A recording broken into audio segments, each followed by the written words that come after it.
Take a look at the person next to you. Say God loves you and I love you too. Feel the love and the unity. Lift your voice and repeat after me. We come together. We come together. We come together. In the name of love. We come together. We come together. We come together. In the name of love.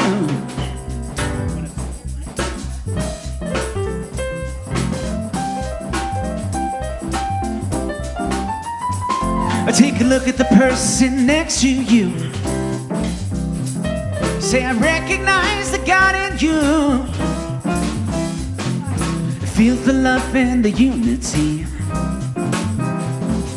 You lift your voice and repeat after me. We come together. We come together. We come together. In the name of love. We come together. We come together. We come together. In the name of love. Every walk of life.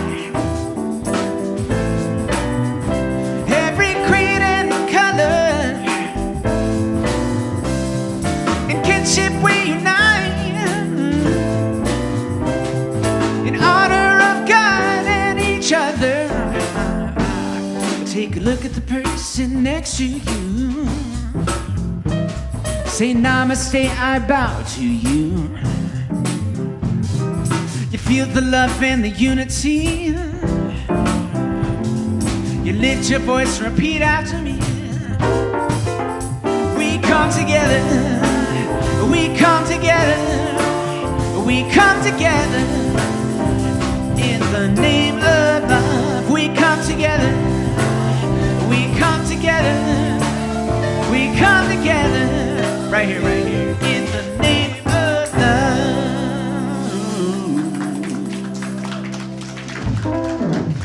All right, how are we doing this morning? Good to have you here in the sanctuary. That was Mr. Jason Goldstein and the Fabulous Trio. Well, you got to come up with a name now. Yeah. The Triage, Campbell Hall Triage. It's Campbell Hall, right? Yeah. Anyway, we'll let Jason introduce everybody at the appropriate time. So welcome to those of you in the sanctuary, those of you joining us online for the Love Stream.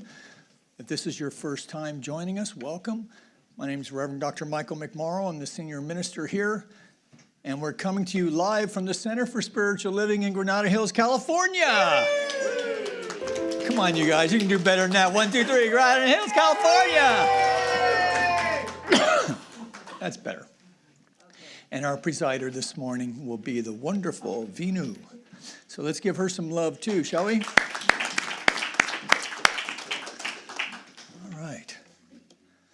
So we're going to just start by taking a deep, conscious breath, using the breath to anchor us in this moment, this eternal now moment, as we come together for our call to service, which we call lighting the flames of faith. And we perform this ceremony to promote the universal consciousness of life, which acknowledges that all peoples, all faiths, all sentient beings come from the one great universal presence, which we call Spirit. Fundamental to this truth is the unifying nature of all religious thought and experience, which we honor here this morning.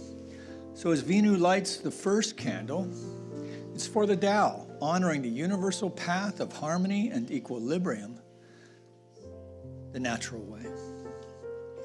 We light the second candle for shamanic traditions, honoring the beliefs and practices of all indigenous peoples, the way of primal spirituality. We light the third candle for Hinduism, honoring the path of knowledge, action, and devotion. We light the fourth candle for Judaism, honoring the ethical path of living by sacred law. We light the 5th candle for all forms of Buddhism, honoring the 4 Noble Truths and the path of compassion. We light the 6th candle for all forms of Christianity, honoring the Christ consciousness as the path of love.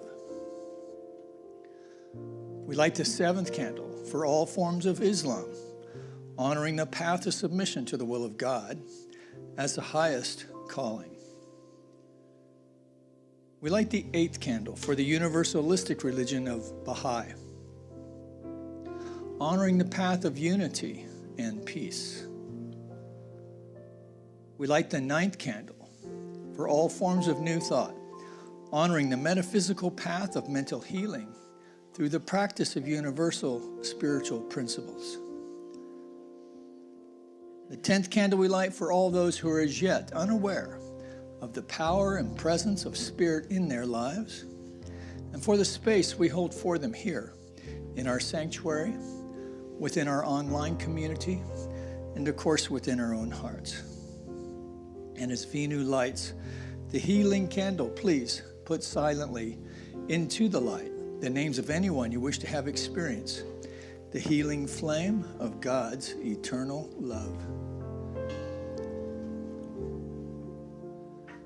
There is one flame that burns in our hearts. There is one light that shines through our love.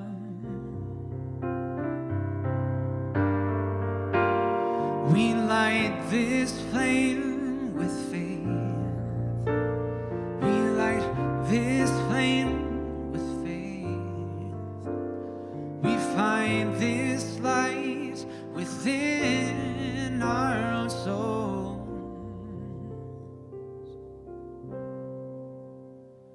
There is one flame, one light within.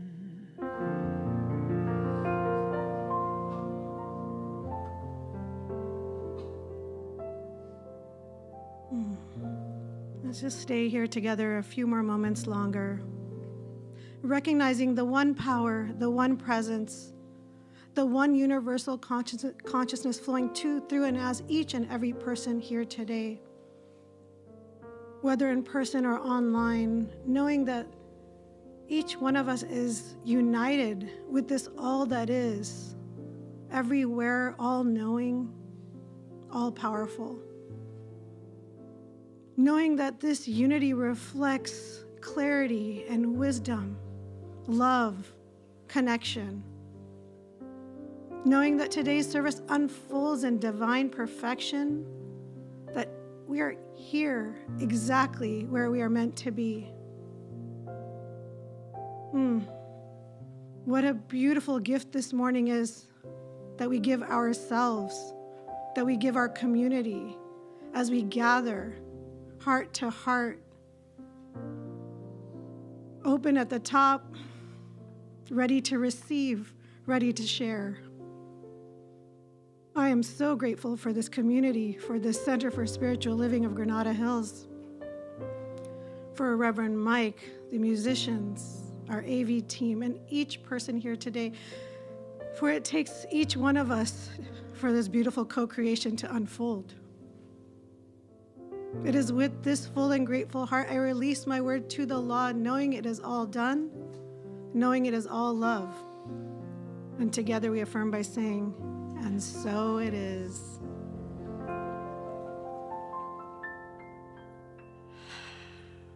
Good morning, everyone. Happy Sunday. So, Friday was Valentine's Day, so I thought, how appropriate would it be if I talked a little bit about love this morning? So first, I'd like to invite all of you to just go ahead and close your eyes for a moment. And imagine someone you love dearly. Just think about, it can be a child, an animal, a parent, a friend, your favorite coffee barista. And if you can't think of a person, think of a place. Maybe it's somewhere in nature that you like to go that taps into that love in your heart. So just hold this for a moment. And then when you're ready, go ahead and open your eyes and look around and find somebody in the room to just look at. And just, anyone, pick a person, anyone. I know not all of you are sitting next to somebody. And just imagine how that feels when you come from that space of tapping into love, and then you look at another person. Is it a little gentler? Is it a little softer? Do you feel a little more connected? We don't often do this, right? We don't often say, let me tap into a loving feeling before I go out into the world. It's not always practical to stop what we're doing. But what if I told you you didn't actually have to stop and think about someone or something that you love? What if I reminded us all that we are made of love? That within us, there is an infinite well that we can tap into at any moment. How often do we remember that? Or I should ask, how often do we forget that? Right? We forget that. You know, Ernest Holmes reminds us that that is our essence. Love is our essence. It is not for us to go looking for love outside ourselves, but we're conditioned to do that, right? When we think of love, we think of like, oh, I love this person, I love chocolate, I love this song. But those are conditions, those are objects, those are temporary. They're not the unconditional divine love that we talk about in this teaching. That's the love that emanates through us, whether we are aware of it or not, right? We can't deny that we are love. We can block ourselves off to it. Rumi says something to the effect of, ours is not to go seeking for love, but to seek the barriers within ourselves that block us off to love. Sadhguru says, we are love. Love is not what we do, love is what we are. So all these great teachers remind us of the same thing, that we are made of love. But where does it have to start? With ourselves, right? A lot of us were taught that that's a really selfish thing, that we should take care of everyone around us, clean up our sidewalks, take care of our families, and all of that is beautiful. And I'm not saying we shouldn't do that. But oftentimes we aren't told it starts with us. If I don't take care of this heart, if I don't take care of this body, I'm not any good to anyone else. If I don't fill my own cup and remember that I am love and I deserve my own love, what will I be offering to you? And if I have anything to offer and I'm depleted, then what next? Right? So let's come back to this place of, who am I? You know, I get angry, I feel disconnected. That doesn't mean I'm not a loving person. That just means something's blocking that connection. It's always there. It's always there. And it's ours to remind ourselves and each other. Sometimes we can't remind ourselves because we're too stuck in it, right? But we can turn to our partner, we can turn to our friend, we can turn to the person sitting next to us in the sanctuary and say, I know this is temporary because I know the true you. I know that you are made of love.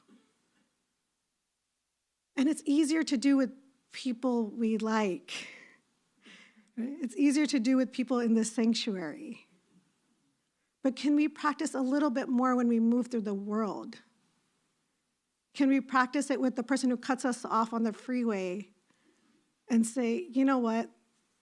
I know that inside they are love.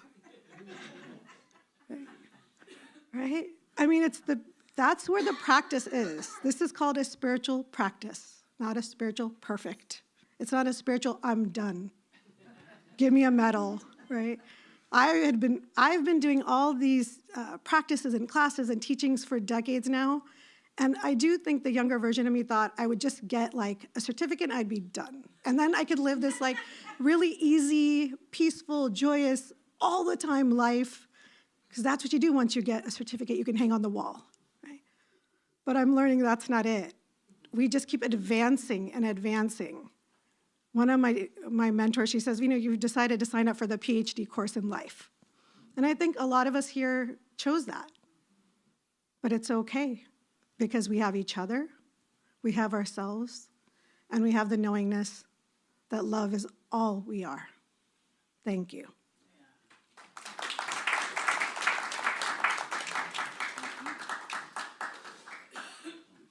Check. Hey, good morning, everybody. Thank you so much. I'd like to welcome to the stage these three folks here. They're 8th graders at Campbell Hall, some wonderfully talented multi-instrumentalists. We got Abraham, we got Hugo, and we have Noah next week. All right, here we go.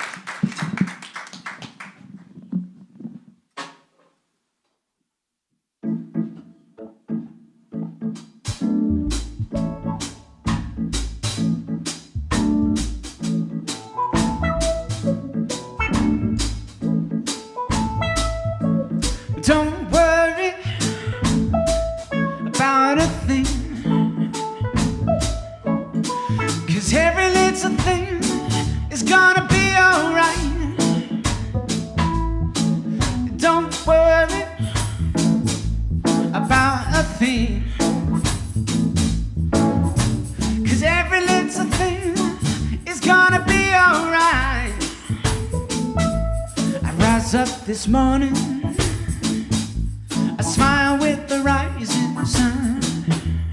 3 little birds perch by my doorstep, sing a sweet song of melodies pure and true. Singing, this is my message to you. Don't worry about a thing,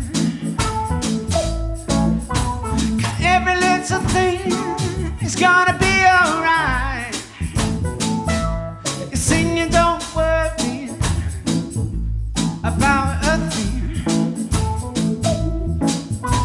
'cause every little thing is gonna be alright. I rise up this morning, I smile with the rising sun. 3 little birds, you pass by my doorstep, they sing a sweet song of melodies pure and true. Singing, this is my message to you.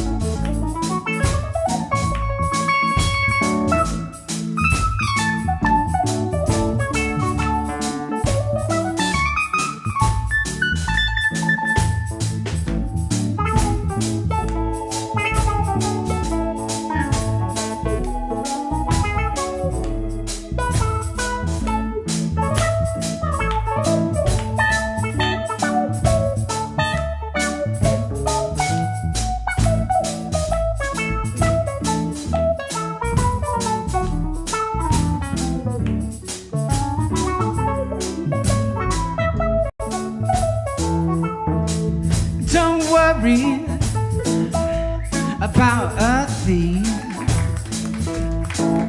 'cause every little thing is gonna be alright. I sing and don't worry about a thing, 'cause every little thing is gonna be alright. Yes, it will.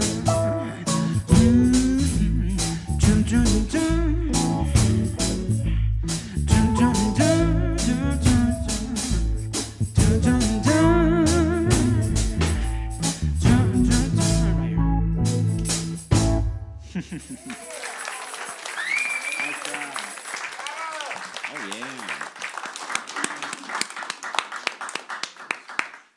Amazing. How blessed are we? Thank you so much. A few announcements this morning. Practitioners are available today in the treatment room for a 2-minute tune-up. If you're a licensed practitioner, please raise your hand. So these are the people you can come to at the end for a 2-minute tune-up with anything you'd like to talk about. Coming up, Creating the Beloved Community Workshop, Part 1, will be facilitated by Dr. Reverend Mike and Reverend Gordon Bailey this coming Saturday, February 22nd from 10 a.m. to 2 p.m. This is a 2-part complimentary workshop with the second part scheduled March 1st, also from 10 to 2. Come explore conversations around asking ourselves, what would love do? Please see the sign-up sheet and flyer in Sparks Hall. You can RSVP also to Danny at admin@cslgh.org. Today at 1 p.m., the Animal Kinship Group will meet with Reverend Kathy Lyons here. It's on Zoom. For information, please email her or give her a ring. February 19th, Wednesday, 5 p.m. Join us for a visioning group session facilitated by Reverend Nancy Woods and Reverend Kathy Lyons. Following this at 7 p.m., join us for a Tibetan singing bowls service with Wayne McDonald, Peaceful Sounds of Healing. Sunday, February 23rd, following second service, we have a special potluck. We are going to be celebrating Reverend Nancy's 80th birthday. So that will be an extra fun potluck. So please see, there's sign-up sheets in Sparks Hall as well. Sunday, February 23rd, 7 p.m., Center for Spiritual Living Sanctuary, Simi Valley will present Martin and music. Our center will receive $10 from each ticket sale when you mention our center at the door. Also see flyer in Sparks Hall. CSLGH would like to thank you for your generous donations throughout the year. Please stop by the front counter. Do we still have these? Yes, to pick up your contribution letter. Also, I forgot to mention, there is no Sangha this coming Wednesday. Last week, we finished up the 4 agreements. It was a really transformative and deep dive for the last 5 weeks into the book. So it was really wonderful. So stay tuned for further updates on that. Last but not least, our gratitude box.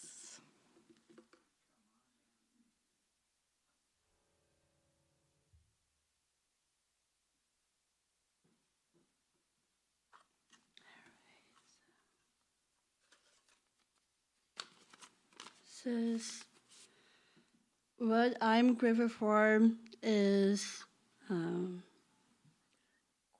model. quadrant I model. don't know what that is, but we're grateful for it.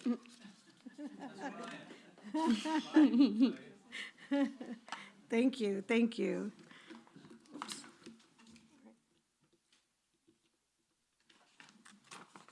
Oh, please stand for the Declaration of Principles.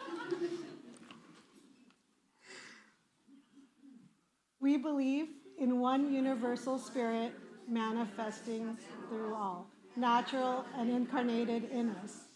We believe that the universal spirit is personal to and reveals itself through everyone who recognizes its presence.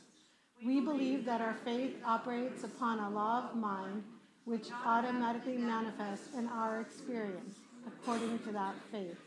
We believe in the unity of all life and the immortality of the individual soul forever expanding. We believe in the eternal goodness, the eternal loving kindness, and the givingness of life to all.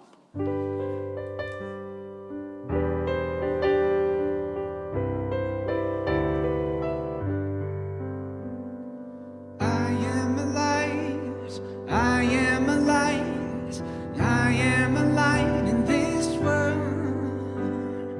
I am a light, I am a light, I am a light in this world. And I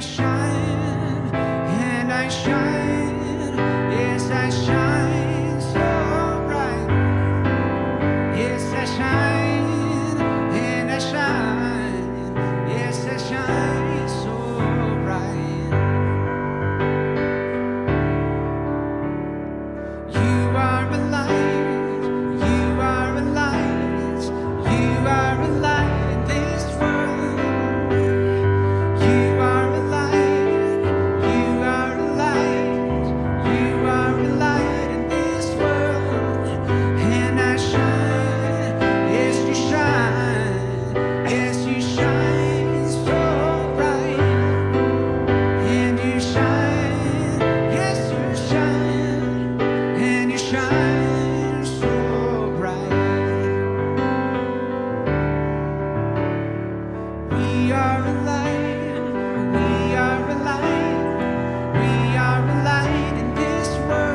Nicely done.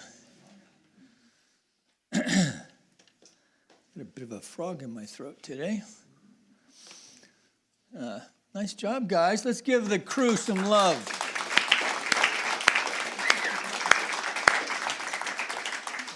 So next week we'll have you wear orange vests, the work crew. No, we won't make you do that. Anyway, thanks for coming out today.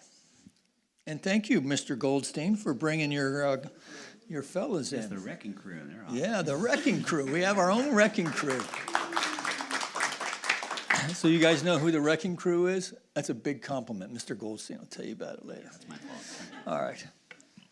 So it's really great to be with you this morning. Today we're going to be speaking to ripples and the art of mindful living in beloved community.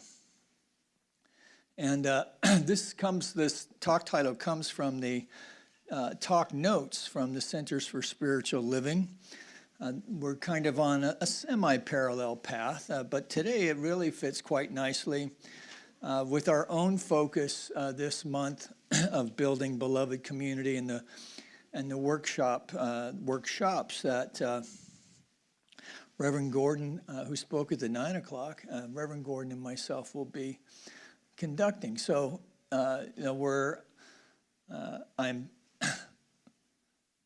strongly asking the board and practitioners to be there for sure. But this is open to all of us because the idea is that we're really, well, for one thing, there's a lot of new faces new to me. Even if you came in the last year, I've been out for 6 months. So it's an opportunity for us to get to know each other, but also for longtime members, newer members to have this opportunity to get to know each other. Because with the intention of building small groups at the end of it. And so we're going to pick up some skills on communication, how to witness to each other, not witness any particular aspect of your faith, but really just to witness the magnificence of who you are, right? And to learn how to hold that space for others. That's in a very general way. That's what we're doing. So we're focusing on this idea of beloved community. This is a concept that actually comes from Reverend Dr. Howard Thurman and his idea of beloved community, which Reverend Dr. Martin Luther King then built upon. And Dr. King developed a friendship with the Buddhist teacher Thich Nhat Hanh, who had a Buddhist community in Vietnam. And they developed and co-taught these ideas of beloved community together, although they didn't call it that formally, through their seemingly different perspectives. So we're talking about the 60s. We're talking about Dr. King, who was a Baptist, Southern Baptist minister, and Thich Nhat Hanh, who was a Buddhist, a practicing Buddhist. This is in the 60s, right? So it was really kind of cutting edge. And, of course, he was Vietnamese. There was something else going on in that time. But this idea of building beloved community for people who go to church on Sunday, this sounds like it should be a pretty simple thing, right? Right? Who wouldn't want to live in community where all are respected and honored? You would think that faith communities from all belief systems would really jump at the idea of building and be all in on such a notion. For new thought, especially so. After all, we believe, we teach that we are all spiritual beings sharing this human experience, having this human experience both individually and collectively. And we believe that we believe this for all. Not just for the people in our little club, in our little church here, or in our denomination. We believe this for everyone, even for those whom we may not really like so much, which that's the challenge. So all are spiritual beings having this human experience. And you really need to remember that when you're watching the news these days. It's amazing to see what some do with this information. At the same time, this call for beloved community is an innate longing, I think, within all of us, though it often gets hacked.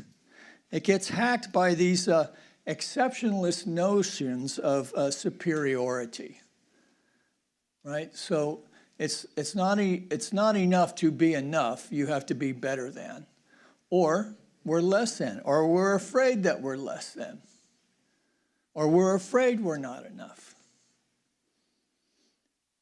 The unfortunate truth about this idea of how this can be hacked, we don't have to look to the newspaper for this, for we would do well to look within our own hearts, because that is our point of power. We really can't change much of anything out there unless we first change, which is what's going on in here. Otherwise, we're just going to spew our unhealed stuff all over the place. So we would do well to look within our own hearts. That idea of tend to the log in thine own eye notion from the teachings of Jesus. And still, our humanity does call us to greatness. Our humanity is also that aspect of life that can get in the way of experiencing our best life. Right? So that's the interesting paradox of human life, is that we are both light and shadow. And so we build this life for ourselves, and then we build this life together with others. So how do we do that with intention is what building this notion of creating beloved community is about. So this idea of the, working within this notion of to be human is to be divine, to understand that there is that within us that's never been violated in any way, that there is that within us that is love personified, that we are all expressions of the Creator, all of us, and to embrace that. This is the great paradox of being human, right? While making claims to being divine, right? Because we can all think of ways in which, I'm not quite God-like in that regard, right? And as Vinu was saying, it's more than just a certificate on the wall. In fact, you could even argue that as we continue to evolve in our spiritual path, that the path gets narrower, right? And the call from within is greater because we know more, right? So if we believe that we are divine beings, maybe we should start acting like it, right? And that's a one day at a time kind of thing. Some days it's 1 minute at a time. And the beauty of that is to be human is to experience all sides of that. All right, so even the divine nature is one of evolution. So in evolution, you seemingly have peaks and valleys, right? That we are adapting to, that we are growing into, until finally we then embrace. There's no growing in because now we are that. So it's a great paradox. We are divine expressions of the creative source of all within this human construct of discovery of which we are locked into with each other, bound by our lack of demonstration of the truth, possibly in our life's expression. Now, different traditions come at this paradox in different ways. Ernest Holmes, the guy who put this teaching together, he asked the question right on the first page in the textbook, why then? We know this great thing about the human experience, and about our divine inheritance. And he asks the question, well, knowing this, why then is man weak, poor, and afraid? And he writes that the divine plan is one of freedom, that bondage is not. Whoops, no wonder that didn't look right. My pages got mixed up. But I did that so enthusiastically, didn't I? Well, I'll back up just in case I made a point here. All right. So backing up to Holmes, when he asks, why then is man weak, poor, and afraid? The divine plan is one of freedom, that bondage is not God ordained. And many of us were raised in faith systems where we thought this to be so. We begged and we pleaded. And sometimes that can get in the way. If we feel like we're not deserving for something, then we can often say no to the universe instead of yes. Now, who am I to go for that big job? Well, who are you not to go for that big job? And then we say no because we're afraid we might be rejected or something. I mean, you can extend that to all, dating, all kinds of, getting a better mortgage for the house, getting a new car. But when we understand that the world is working, that the universe is working for us by working through us, we have a new sense of confidence as we step into life. And then the beauty of it is that we create places where the universe can fill the space. In other words, we demonstrate our best life. That this freedom is the birthright of every living soul, and that we all instinctively feel this. The truth points to freedom under law. Thus, the inherent nature of man is forever to express itself in terms of freedom. So he goes on to say that we would do well to listen to this inner voice, for it tells of a life wonderful in its scope, a love beyond our fondest dreams, a freedom which the soul craves. So there's an acknowledgement that there's this longing within us, right? Now, I don't know about you, but I spent years trying to stuff that down, right? Content to live a passive life of default rather than a life of design. Because mostly what I was most clear about was what I didn't want rather than what I wanted. And in fact, when students to this teaching come into a class and start working on these things with others, you'll have two lists, the things I don't want. Then you write the list. You'd be surprised that what I don't want list is always like 3 or 4 times longer than what we do want. Not that we don't want, but that we can't name it. Right? Well, I want to be happy. Well, good. Who doesn't want to be happy? So what do we require? It's a little different story.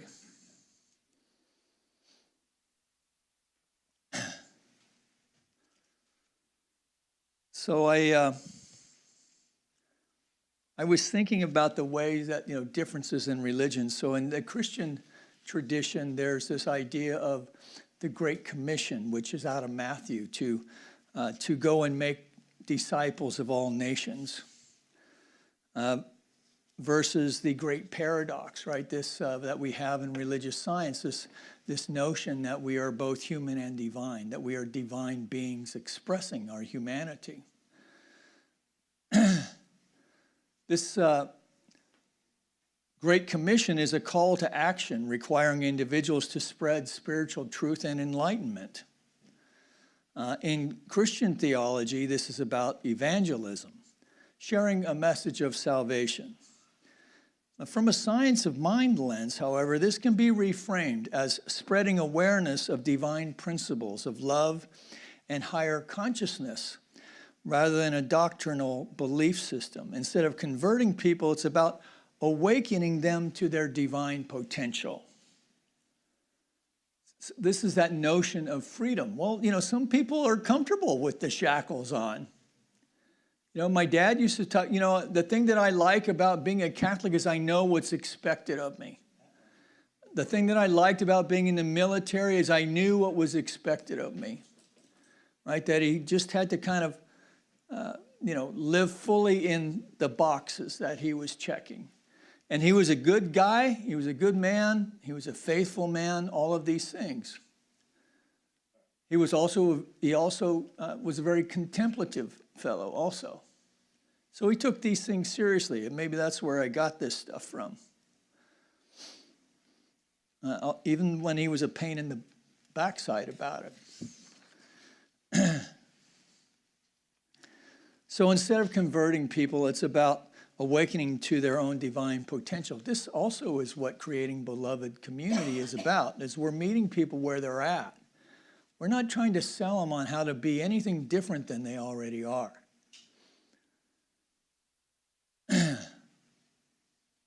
So whether it's devotion to deity or even a guru, a teacher, a prophet, versus cultivating an awareness of divine principles, love, and higher consciousness, the truth is both are kind of working towards the same goal, which is to have a deeper awareness of the divine as you understand it to be. Now, how to bring these two ideas together when it appears, certainly in this common era, they are two different things.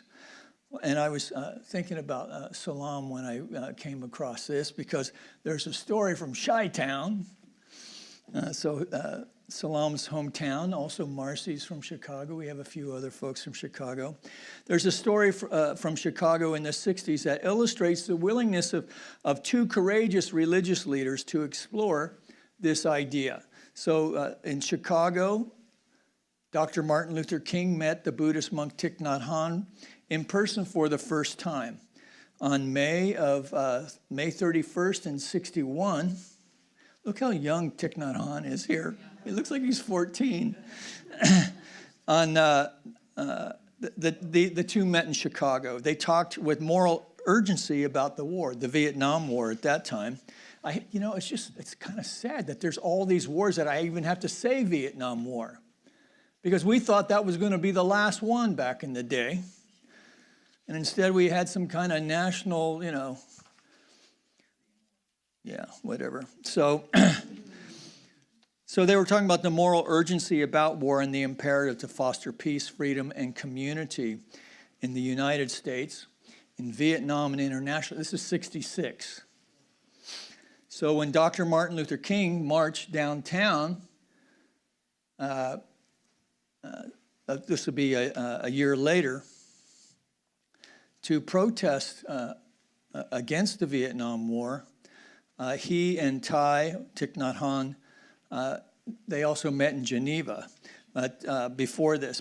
So under a banner in English and Vietnamese that read this banner here, if we kill men, with whom shall we live? If we kill men, with whom shall we live?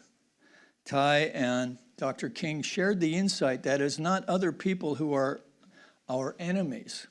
Instead, our enemies are anger, resentment, hatred, fear, and discrimination. And it was by concentrating on this insight that Thich, Sister Chan Kong, and their young social workers in Vietnam were able to stay neutral and not take sides during the war, in their home country, of course. So I think it's crazy that a Southern Baptist minister and a Buddhist monk from Vietnam could find common ground in the mid-60s.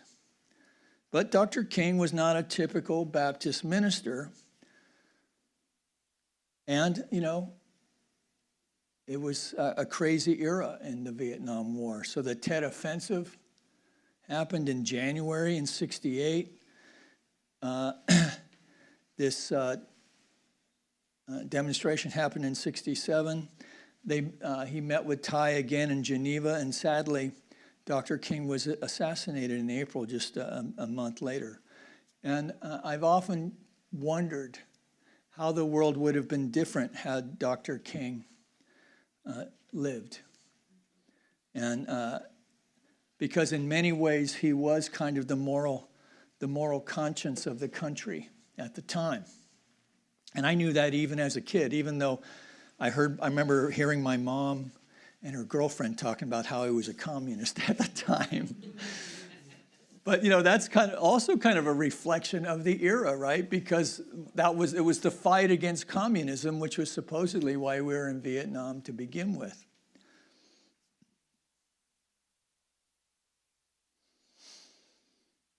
So there's a presumption, I think, for those of us who embrace the science of mind teaching that we naturally find our way to knowing it is not other people who are our enemies. Instead, our enemies are anger, resentment, hatred, fear, and discrimination. And I don't know that that's necessarily so.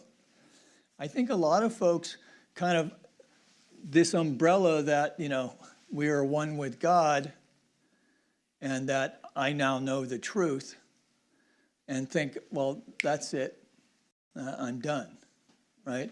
It's kind of like, we elected a black man a president, so racism is we're all done with that.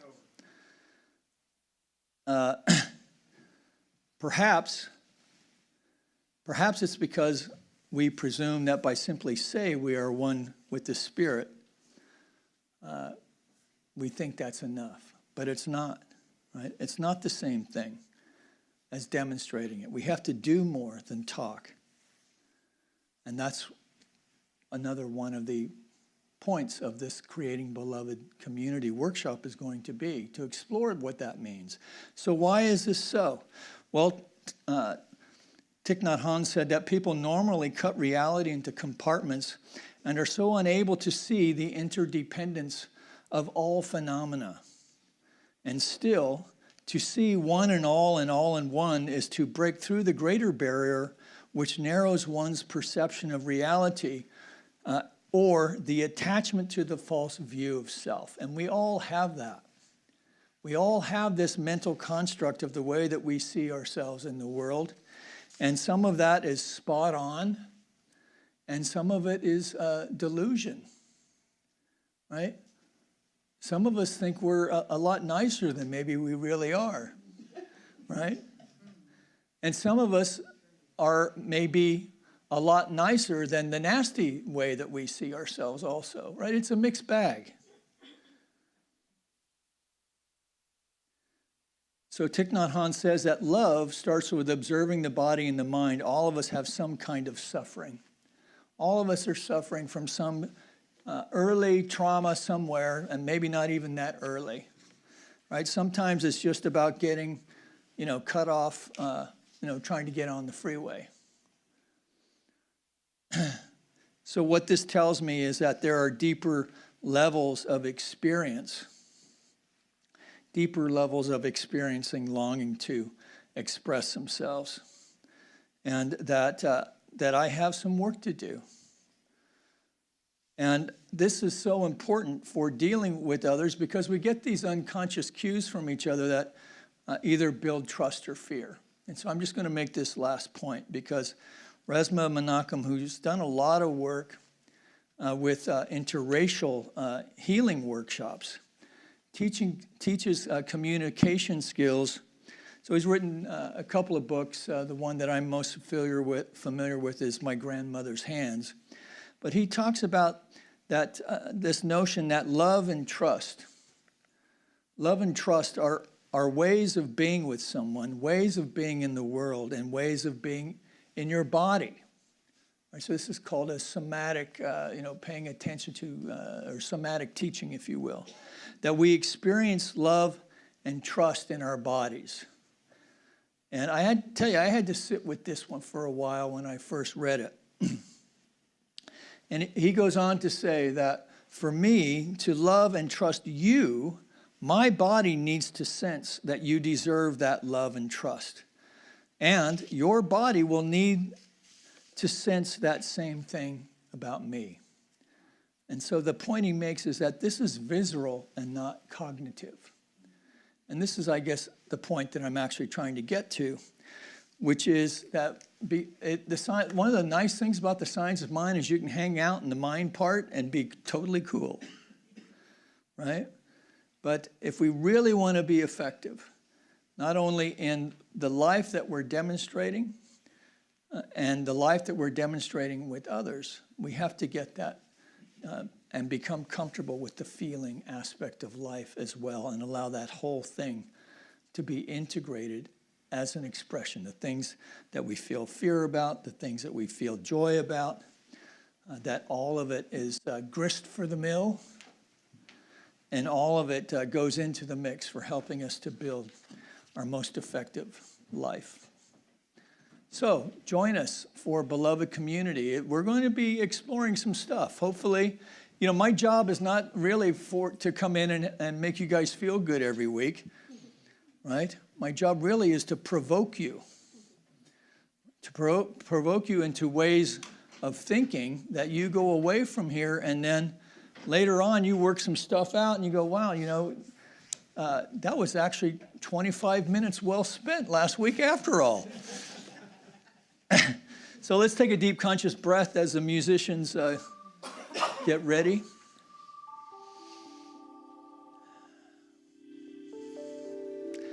Let's, for today's practice, let's make an intention to pay attention to our life from a feeling level. Now, I'm told women are better at this. So maybe I'm just speaking to the men here today, I don't know, right? Because for many of us, the only feeling that we've been allowed to experience is anger.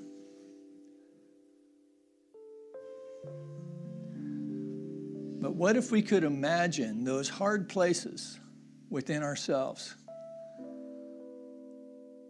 within our thinking, within our heart?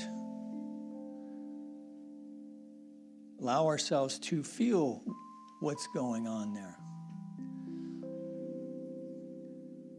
And with that awareness, set an intention to soften.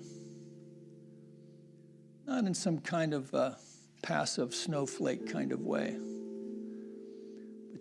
but standing in our authentic self with an intention of wanting to be a peaceful, loving, compassionate soul walking the planet. Let's practice that today. See if we can take it into our working life. Heck, maybe even our relationships. And come back next week. Or better yet, come to the workshop and bring whatever insights you have on Saturday.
Great.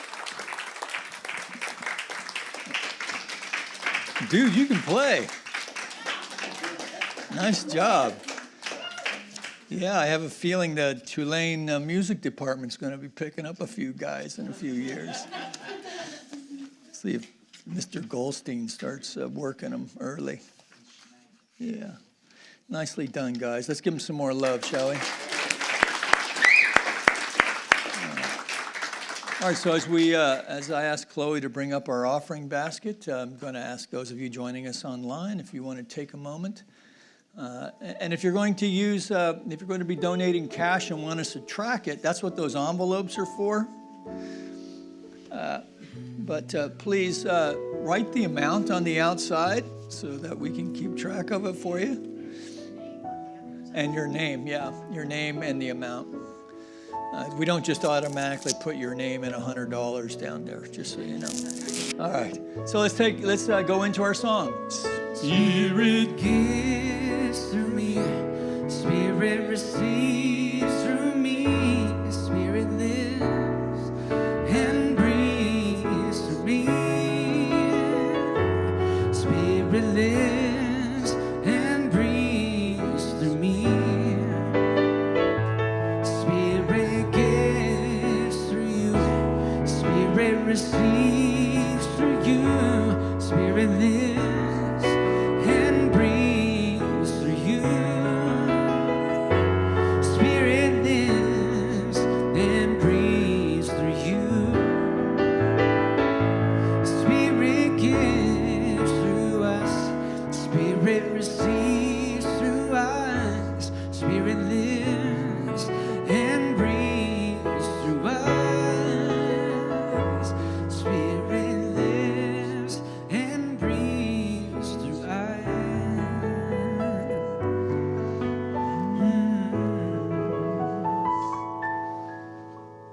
So going within for just a moment longer as we recognize this basket represents both the heart, the giving heart of the individual, the receptive heart of this spiritual community.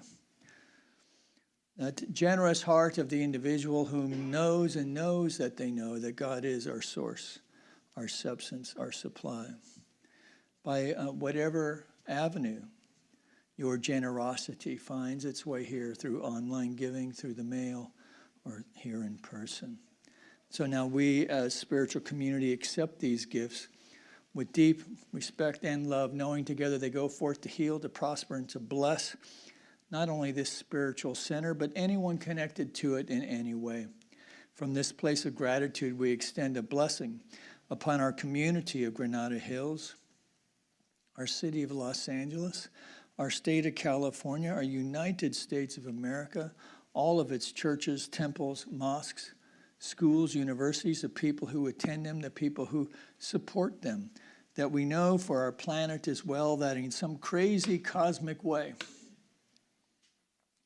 the infinite creative impulse of life is expressing it in, through, and as all. And to the extent that we know this to be so, we see its demonstration in ways great and small. This lifts our hearts. We feel a sense of connectedness and peace that propels us into ways of spiritual living for ourselves and those around us as well. And together we acknowledge this by saying, and so it is. All right, come on in, y'all.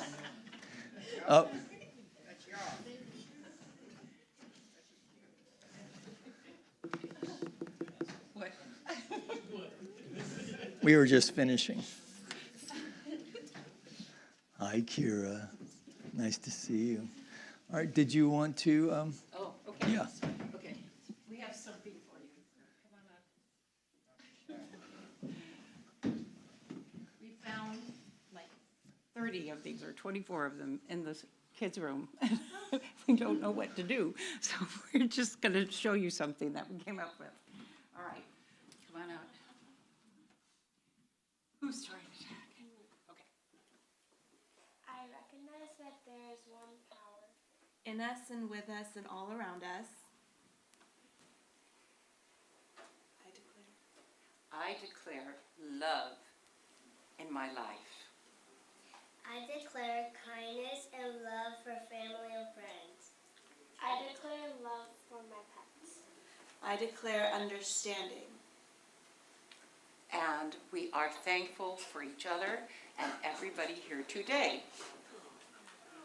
And together we say, oh, sorry, my bad. We release into the universe, and together we say, And so it is.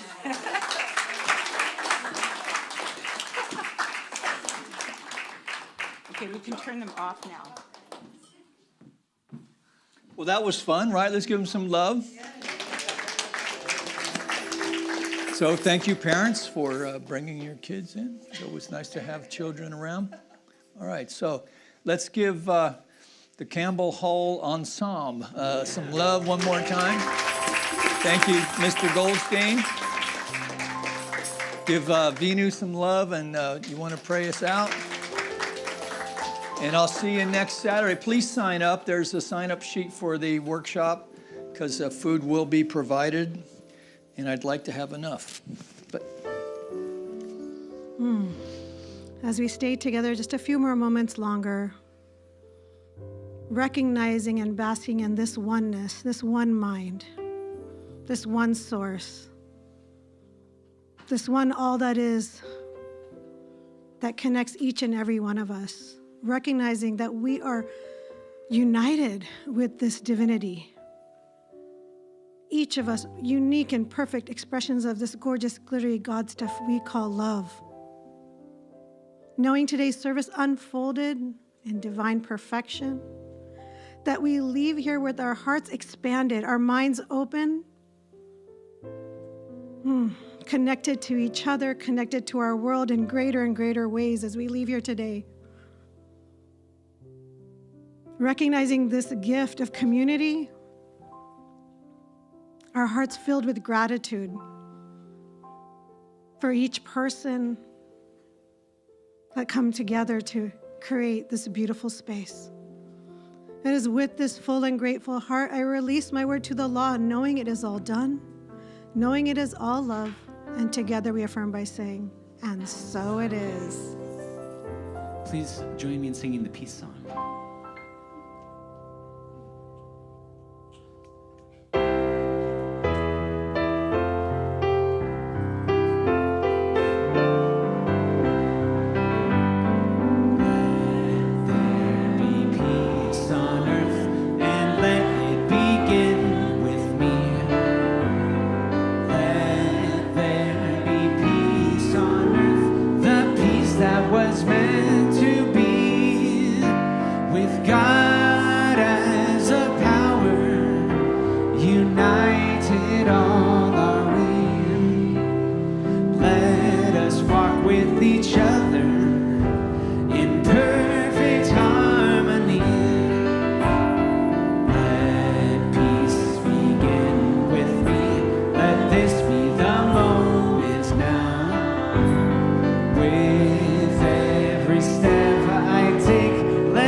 To take each moment and live each moment in peace.